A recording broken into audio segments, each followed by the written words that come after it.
Hello, sandwich fans. It's Sandwich Dad here. Time to try a new sandwich recipe. This recipe is from Jeff Morrow from the Food Network website. Someone posted it on the Steamed Hams Society sandwich board. I talked about it in the most recent Sandwich Talk podcast, and now I'm going to make it. It's the crunchy fried peanut butter and jam. White bread, crunchy peanut butter, raspberry preserves, I'm using ones from Last Mountain here in Saskatchewan, and on the peanut butter side, sliced bananas. I remember once reading a blog entry by someone about the optimal slices of banana and how to place them for the most efficient coverage. I think I did a pretty good job here. But the crunchy in this sandwich is not just from the crunchy peanut butter, no, there's also some plain Ripple chips going down on top of the bananas there.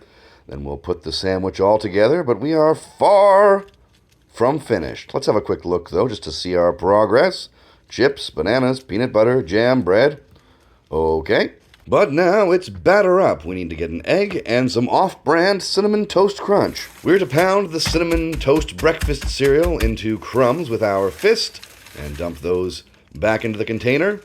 We'll also beat the egg off camera. To avoid community standard violations, we're going to heat up some butter in a pan, and then we have to do the unpleasant task of coating this sandwich. First, we're going to dip both sides in the egg, which is quite difficult. I supposed I could have used a larger receptacle, but these Tupperwares were my most modestly sized receptacles. However, after some struggle, we managed to get all of the bread soaked in that egg, and then moved with wet hands into the crushed cinnamon toast cereal. And side one, whence it is coated, looks a little like this.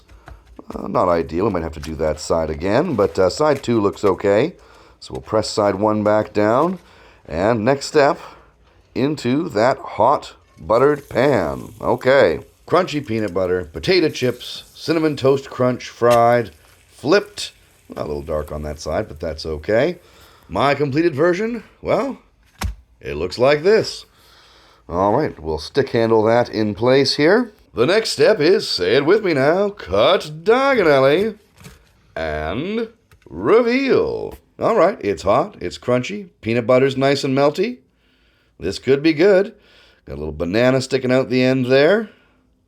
I think this might be a truly delicious sandwich, but we shall see. All right, here comes Taste Test Crunchy PB&J from Jeff Morrow on the Food Network.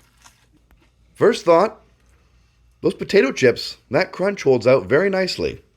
I'm not really getting much of the cinnamon flavor from the cereal, oddly enough, and the nice tart sweetness of the raspberry is kind of taken over by that warm banana sweetness. In fact, I'm getting mostly banana. And I hate to give a negative review, but that hot banana is upstaging all the ingredients I actually do like. Sad to say, I won't be making this one again. Apologies to Jeff Morrow. This is Sandwich Dad. Good day!